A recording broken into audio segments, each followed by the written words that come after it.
Amoy LQ. Amoy Nucala Berry Blooms. Amoy Kala, amoy good vibes. May nagbago. May arte. May budget. Akala nyo lang yon. So solid. White rose papaya, wow, white rose. White rose papaya, wow, white rose. White rose papaya. May glow up with white rose papaya. White Rose Papaya. May puti power times 2 kasi may papaya at niacinamide. May shea butter and tea tree oil pa. Kutis sulit ang glow May up. glow up with white rose papaya. White Rose Papaya. Kutis sulit ang glow up. ACS. Wow, ang saya. Isang barangay na labada, puro mancha pa. Goodbye, pahinga. Mommy, isang laba lang yan sa Pride Bar Blue. May powerful stain-away enzymes na malupit sa dunit mansya. At di masakit sa kamay. Isang laba lang yan. Hello, pahinga. Hello, Pride Bar Blue. ACS. Mga karagdagang kaalaman kung paano malulunasan ng iba't ibang karamdaman. Tuloy po kayo sa programang Pangkalusugan. Lunas. Lunas. Lunas.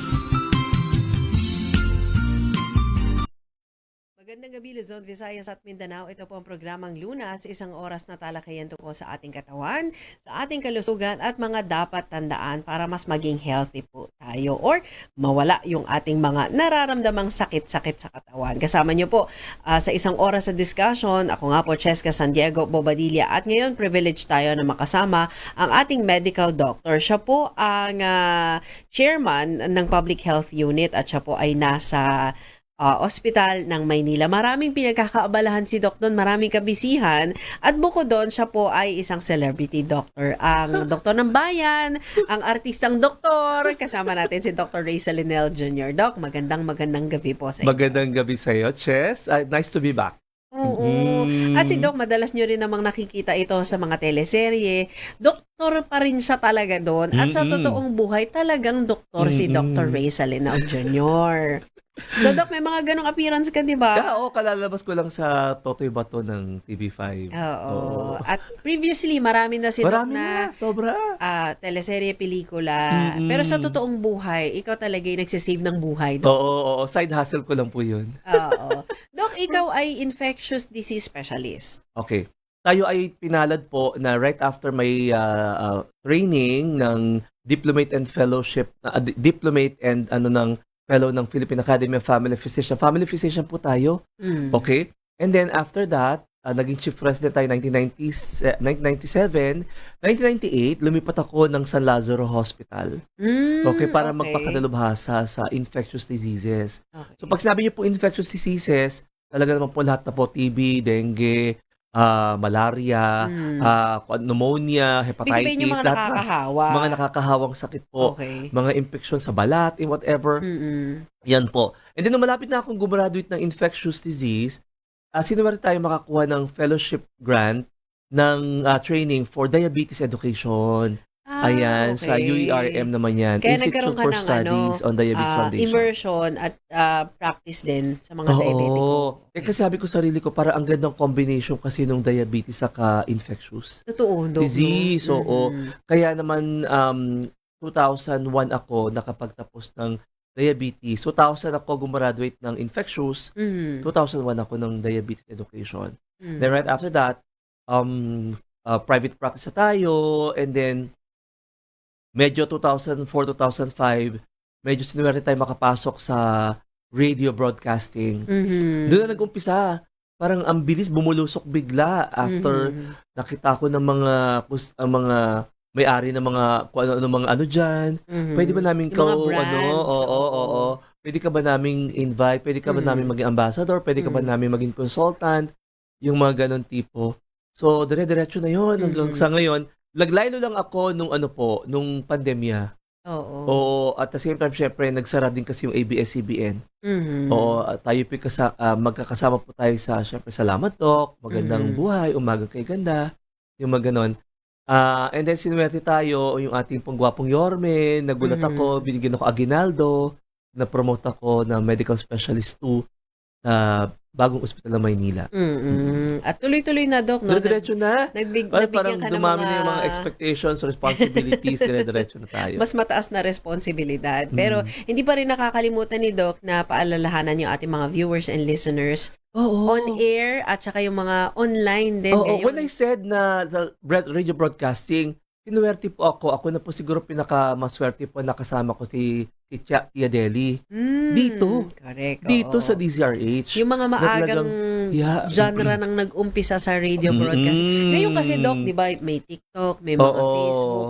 Marami ng mga medical doctors ang, di ba, nagsasalita. Oo. Pero naku, nung panahon na nagsisimula si Doc Salinil, Doc Gary, Dr. Lux Oo. Romana, Oo. di ba? Dr. Kayo Viloria? Dr. Viloria, Oo. kayo pa lang yung, alam mo yung nagpapaliwanag, buti na lang may doktor na nagpapaliwanag tungkol sa health. Kaya kailangan talaga medyo lay, ibaba natin ng konti. Kasi syempre, hindi naman lahat po ng mga tao po nakakaintindi po ng mga medical jargon or mga medical terms, di ba? So, kinakailangan talaga, baba natin ng konti. Ipaliwanag pa natin para mas, oo nga, ganyan nga ako, yan nga ang nararamdaman ko. Yung mga ganun tipo. So, kasi pag nakaka-relate sila, nagpapacheck up. Kasi akala na simpleng ganito lang yun, simpleng ganyan. Yung kinuwento mga sa akin, nagulat nga ako eh. 'Di ba? Parang out of the blue, bigla kang magsisisure. 'Di ba yung mga ganun tipo, yung pala, meron na palang namumuong ganon. So, hindi biro po magkasakit sa panahon na ito. Totoo. No? Lalo na yung neuro pa yan. Oo. Yung kinuwento mo, neuro yan, hindi biro po ang neuro. Oo, mabibilang mo lang sa kamay mo sa Pilipinas ang mga neurosurgeon. May mga pagkakataon kasi, Doc, na ang mga, siguro busy ang mga pasyente, di ba? Hindi rin alam na, sintomas na pala ito ng ganyan. At ang mga Pinoy, hindi talaga kasi mahilig magpa-check up eh. Totoo yun. Alam niyo po ba, marami pong mga instances na, well, ang diabetes po in particular, marami pong porsyento, malaking porsyento po, ang hindi na alam na meron pala silang problema sa blood sugar. Correct. Not until annual PE. Alam mo yun, O kaya lumabo na daw yung lumabo mata. yung mata mo, yung mga tipo, parang, Dok, parang nagmamanhid yung mga paa ko, yung parang tinutusok ng karayom. Dok, parang nakagat lang ako ng lamok, kinamot ko lang, pero parang ang tagal gumaling. Dok, parang lagi po nangangati ang puwerta ko. Dok, lagi pong yung mga ganun tipo. Dok, hindi na ako makatulog, ihi ako ng ihi. Yung mga Sintomas na pala yun ng diabetes, Doc. No? yung mga ganun tipo. So, marami po tayong mga instances. Sometimes, yung pang pedikurista mo ang makakapansin, Ma'am, bakit nangingiti yung binti mo? Okay. Oo, ganyan. Ba't parang nagmamanas ka ata? May sugat Alam mo ka yung mga pala ganon? dito. Diba? Yung may mga, yung hairdresser mo, yung barbero mo, Sir, bakit kami poknat? Oh, Yung mga kasi hindi mo ganon. na nakikita Hindi yun mo nakikita yung mga ganun tipo. Yung iba pang tao nakakapansin, uy, ba't parang kang payat-payat mo? Oo. Ano ka? Parang Nag-ES bumagsak nag-ES yung- ka ba? yung mga ganun tipo. Oo. No, na ikaw hindi mo napapansin yun. Na Biglang bumagsak pala yung weight oo, mo, no? na dapat talaga maging, lagi ko sinasabi, you should listen to your body. Oo. Pakinggan mo yung katawan mo. Wala ito dati Oo nga. Mga ganun tipo. Ganon. Oo. Okay, isa lang yan sa mga pag-uusapan natin ngayong episode kasi nga si Doc ang expertise niya, infectious disease, di ba? O mga infection din sa sugat kasi ang mga diabetiko, may exposure si Doc sa mga pasyenteng may diabetes.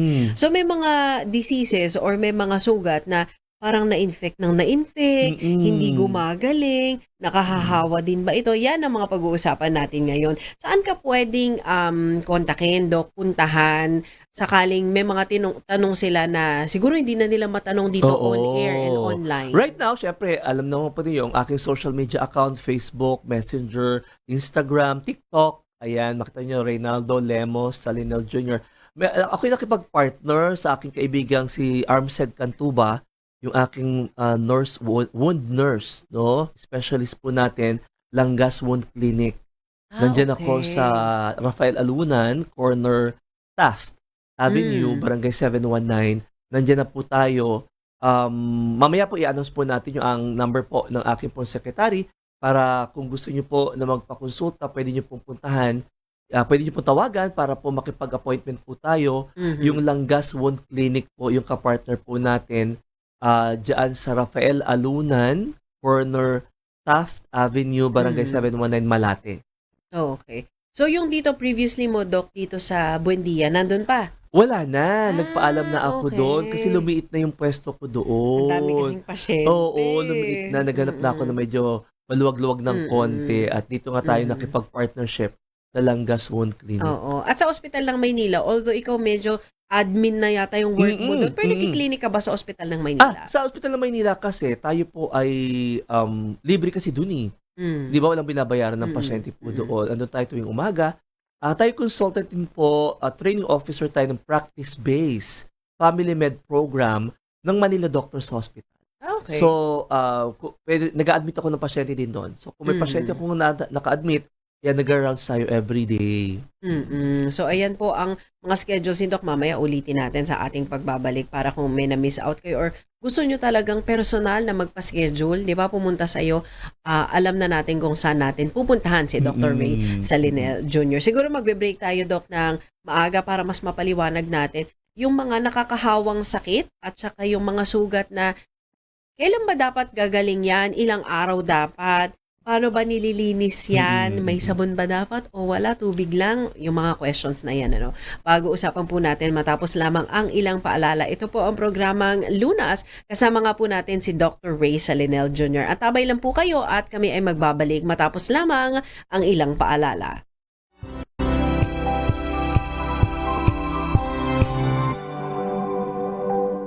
Hello, Washi! Laundry day na naman! Yay! Anong meron? Mancha ng chocolate, putik, may libag pa! Kaya natin yan! With Pride Washing Machine Detergent, may triple stain-away formula.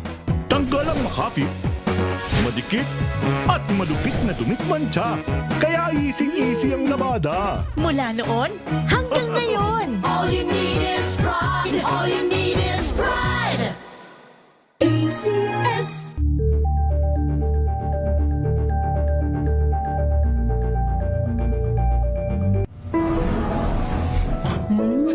Amoy forever. Amoy LQ. Amoy New Cala Berry Blooms. Amoy Cala, amoy good vibes.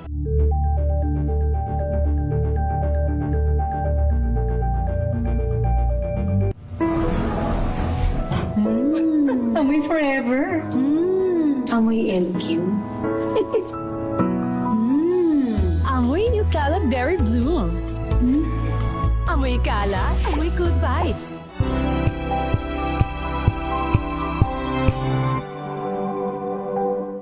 Maulan man, no worries na amoy kulog ang damit. Charm, Fab, Con, bangong kumakabloom. Tanggal amoy kulog sa bango ng charm. Kaya gamit ko, Charm Fab Con with Bloom Fresh Technology. Kills 99.9% of kulob-causing bacteria. May aroma burst pa of thousands of flowers and berries. Ang sampay sa loob, no amoy kulob. Bangong kumakabloom sa charm. Charm Fab Con. ACS.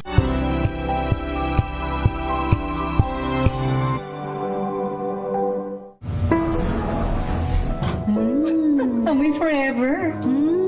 Amoy LQ. Amoy New Cala Berry Blooms. Amoy Cala, amoy good vibes.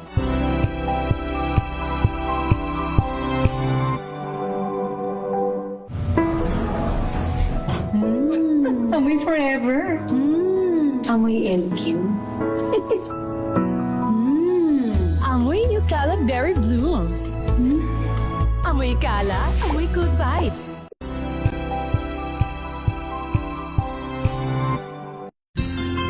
Ang dami-dami talagang mga sakit ngayon. Kaya para malaman kung paano ito maiiwasan at malulunasan, tayo na't makinig sa ating programang Lunas.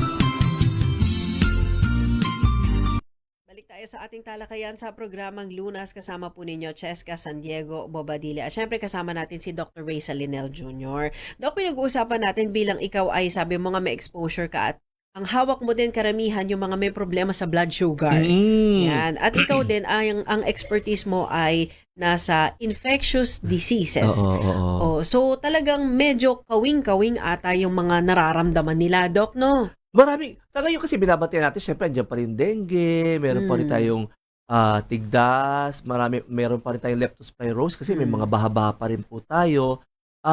Alam niyo po mga kaibigan, yung ating pong skin, yung balat po natin, yan po ay pinamumugaran yan ng mga maraming bacteria, in particular, Staphylococcus aureus po, na pag nagkamali kayo ng kamot, nagkamali po kayo ng naagkaroon ng abrasion, o kaya po nasugatan kayo dyan, hindi niyo po napansin, okay, pwede pong pumasok sa loob ng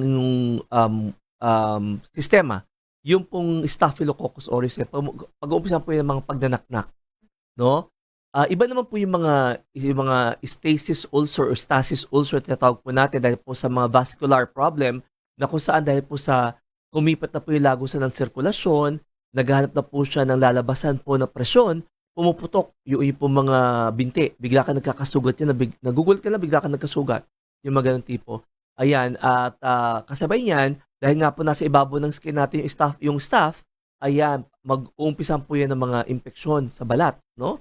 Na pasintabi po sa mga kumakain, nagsasabaw, nagnanaknak, nangmumula, okay, yung paligid, Tapos okay, may puti-puti minsan na masakit nakikita. yung nararamdaman mo, parang mahigpit na mahigpit, yung mga ganun tipo, nangingitim nga po yung binti po natin. Pag hindi po natin inatupag yan, hindi natin po nabigyan ng solusyon, baka mamaya amputation, no? Yung kaya kinakailangan po talaga na wag ka tayong mag-atubili na pag meron kayo napansin na mga ganyang sugat na matagal gumaling, hindi gumagaling, punta kagad po kayo sa inyong pong doktor. Oo. Yung iba, Dok, bago tayo dumako dun sa paa, sugat sa paa, sugat sa kamay, yung iba sabi, Dok, parang akala ko nga ano lang to, pimple lang to, tapos nakamot ko yata or natamaan ng kuko ko, tapos parang lumaki na siya. Yan, di ba? Lahat po, yung kaya sa mukha, yung mga ganyang, yung pimple natin is the glamorized version ng pigsa. Pigsa pa rin Pinaganta yan. lang. Oo. Pinaliit lang. Pinaganda lang. Tinawag ng tigyawat. Okay. Pero pigsa yan sa mukha. Okay. Okay. Maliit lang siyang tignan. di ba? Na pagka hindi mo rin nagamot nga yan, sabi ko nga po, posibleng mamagal kalahati ng mukha mo. Grabe Oo, naman. yung mga ganyan tipo. Saklap naman. Lalo na sa ilong, yung mga ganyan tipo. Marami po tayong bakterya sa loob ng katawan po natin.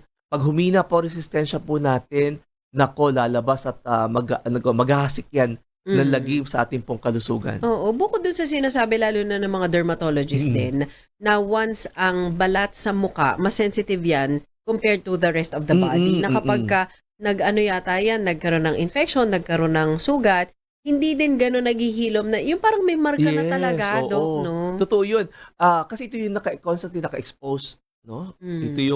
Ito yung pag front desk officer ka, kailangan taga-flawless ka. Oo. Di ba With talaga, pleasing pagka-stewardess personality. ka, hindi ka pwedeng di ba? So, importante talaga, pangalagaan po talaga natin yung ating pong, hindi lamang po mukha, Oo. lahat po ng katawan po natin. Kasi lahat skin ito, Dok, Yes, di ba? skin yan Yan ang largest organ in our body, is our skin. Yan po ang pinakaunang proteksyon na meron tayo sa ating pong kalusugan. Kasama sa skin, Doc, yung ating scalp o yung ating anit na minsan, alam mo, kung makakamot din naman talaga tayo ng ating ulo. Yun. Minsan Oo. nagsusugat na pala pagkita mo sa, yung singit-singit ng kuko mo, ay, parang may dugo Yan, na siya. totoo yan. Kaya po pagka, hindi kayo pwede manghiram ng suklay. No? Uy, Kasi walang for all you know hiraman po, yung mamaya po yung pinanggalingan pala ng suklay, meron din infection sa ulo, nalipat na sa'yo. Ayun na. Dahil, so kinakailangan talaga, diyan nag-umpisa po yung mga, itawag na fomites, no? Yung fomites po. Nanghihiram ka ng toothbrush. Talaga ba? Ng suklay, yung mga ganyan tipo po. Kaya dapat po talaga ingat-ingat po talaga tayo. Oo. So, pwedeng may mga infection, Doc. Halimbawa, hindi mo alam, may infection. Hindi niya nga rin alam na may infection siya. Pwedeng lumipat sa iyo doon dahil lang nanghiram ka ng suklay. Yes. Oo, dyan. Hadhad. Fungal infection. No? Tuwalyang bath towel. Face towel. Okay? Panyo. Oo, kaya po dapat talaga may kanya-kanya pong kayong bath towel sa bahay. Kung 4 kayong tao sa bahay, 4 din po Oo. ang tuwalya po ninyo. Kasi hindi niyo po alam yung infeksyon ng isa, nilipat sa'yo. Oo. Kasi ginamit mo rin yung tuwalyang ginamit niya. Okay. Yung ganun din po, yung suklay, dapat may kanya-kanyang suklay. Kasi abuti na lang ganito ulo ko, no? Kita agad. Tuwa nga ako eh. Nakatingin ako bigla. Kita agad. Oo. Di ba? Hindi, dahil di ba, hindi ko na kailangan magsuklay. Oo. Yung mga ganun. Pero yung pa dapat po, kung apat po yung mahaba ang buhok sa bahay, dapat apat din po yung suklay. Hindi kayo pwede Correct. manghiram. Naku, So, sa bahay pa para naman, maiwasan po natin yung mga paglipat-lipat. Mm. No? It holds true with food poisoning. Kung sa pagkain. Mm. No? Ang sinasuggest po natin, sana po, apat po ang chopping board. No? May chopping board okay. for fish, may chopping board for pork, for chicken, for gulay. Kasi po, dapat nga apat yung kutsilyo. Unless otherwise, Hugas ka ng hugas. talaga hugas ka ng hugas. Di ba? Ah. Kasi nga po, yung pong bacteria ng isda, pupunta doon sa chicken. Yung bacteria ng chicken, pupunta doon sa beef. Totoo ba yan? Yung mga Dok? ganyan. Kasi baka Kaya po, sabihin ng mga, isa yan sa mga ano, pwedeng pinanggagalingan po ng food, yung quote and unquote, food poisoning. Yung parang Diba? contamination. Yung contamination, parang ganun. di ba? Nalipat yung mga cross-contamination tinatawag natin. So, hindi lang pala yan ang arte naman, iba-iba pa yung sangkala natin. May plastic, may kahoy, iba-iba pa sa gulay, iba sa prutas. Unless hindi lang arte masipag ka yun. maglinis every after chop-chop. Ah. Ganon. So, kung Kasi isa kung lang ang hindi, sangkalan mo, hugas ka ng hugas. Oo, kasi nga kung hindi, maililipat mo yung mga infeksyon na yan, kakainin ng anak mo, kakainin mo, di ba? Kaya magugulantan ka lang, di ba? Maraming mga situations, maraming mga social media na children's party, ganyan-ganyan. So, hindi mo alam kung yung kalidad ng pagkain, how it is from farm to the kitchen, yung mga ganung tipo, kung paano siya niluto, no? Lalo na po yung mga ganitong situation, dapat iwasan natin yung mga hilaw na pagkain, yung mga kilawin. Okay? Dapat talaga yung mga well-cooked and well-done. So, importante rin, Doc, na yung mga pinapalengke natin, gino-grocery, hinuhugasan pala dapat Totoo yun, lahat. totoo yun, okay. di ba? Dapat alam po ninyo kung paano siya, na hindi kayo basta kagat ng kagat. Di ba? Dapat po nililinisan po muna mabuti. For all you know, ang dami rin contamination, ang dami pong bacteria within the surface ng prutas, ng gulay. Okay. Na minsan, nakaka-develop din tayo, Doc, ng sakit dahil nga sa food preparation. Marami. Yung iba ay nagmamanifest yung infection na nakikita mo may mga katikati sa balat, may mga namumula. Pero, Doc, may mga infection kahit sa skin na hindi halata, pero pwede mong maipasa? Meron po, no? Lalo na po, dalawa lamang po sa medisina ang kinukonsider na madaling makahawa, no? Chickenpox, tigdas, Okay. pumapangatlo na po ang COVID. Okay. Now, wala ka ng tatlong yon, pero meron kang pigsa, okay, sa katawan mo, yumakap ka na yumakap sa kapatid mo. 'Di ba? Yung mga tipo, pwedeng mahawa. Kahit na hindi mo naman nahawakan yung mismong area ng pigsa. Yes, pero alam mo, naglalaro kayo magkakapatid, magkakaibigan, pero yakapan dito, yapos dito, yung mga tipo, naka-expose yung part na merong nagnanaknak, di ba, o nana, pwede po mailipat agad yung infeksyon na yun, di ba? Marami pong grabe, napakarami pong infeksyon. Marami po, when you say infection kasi, bacteria, virus, parasite, Infection din fungus, yan, no? lahat yung infection. Fungal infection. Sa bagay, kahit si Dr.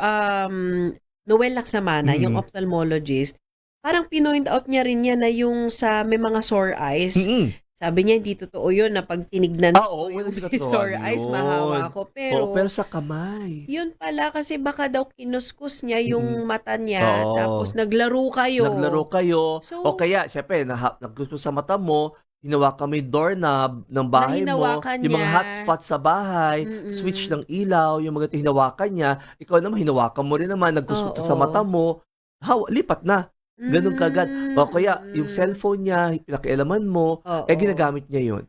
Diba? So, pwede Yun. ganun mailipat yun. Okay, sa telephone. Diba? Yung mga ganun. So, marami pong paraan para mailipat mo. Maihawa mo. Through air, Oo. through tactile, no? Kamay, okay. Secretions, diba? Yan yung kinakatakutan sa Nipah virus eh. Diba? Yung mga tipo, yung body secretions ng pasyente. Ikaw ang tagapag-alaga, hindi mo alam, Nipah pala yung kaharap mo. Diba? Yung so maraming mga ganong mga infection. Pero ang dami rin po talaga, like yung mga nauso before na flesh-eating bacteria. Diba? Yung mga necrotizing fasciitis sa tinatawag po natin. Mm. No? Ngayon, may mga nag-viral ngayon, yung Vibrio bulfinicus na galing daw sa mga isda. No, isang pasyente, natapakan lang niya o parang tumalon yung tilapia, natusok siya sa paa, hindi niya inintindi. Yung mga ganun, after 1 or 2 days, nangitim na yung part na natusok. May infection Oo, na pala. tapos parang nagagangrene na hanggang sa na-amputate na yung Okay. necrotizing fasciitis, flesh-eating bacteria galing pala doon sa tinik ng tilapia. Isda. Yung Oo. ganun, no? No, so marami pong mga infection dapat natin rin pong bantayan. Ayan. So, mas maganda alam natin kung ano yung gagawin natin at anong prevention ang kailangan nating gawin para hindi na kumalat itong anumang infection na ito na ating natututunan at nababalitaan dito po sa ating discussion. Sa ating pagbabalik, itutuloy po natin ang talakayan. Kasama natin si Dr. Ray Salinel Jr. So, kung may infection tayo, sugat man yan na simple, gaano ba dapat katagal bago siya gumaling? Dapat ba maghilom yan agad? Pero ilang araw na hindi pa din naghihilom. Dapat ka na bang maalarma? Yan ang pag-uusapan po natin. Matapos lamang ang ilang paalala, ito po ang programang Lunas.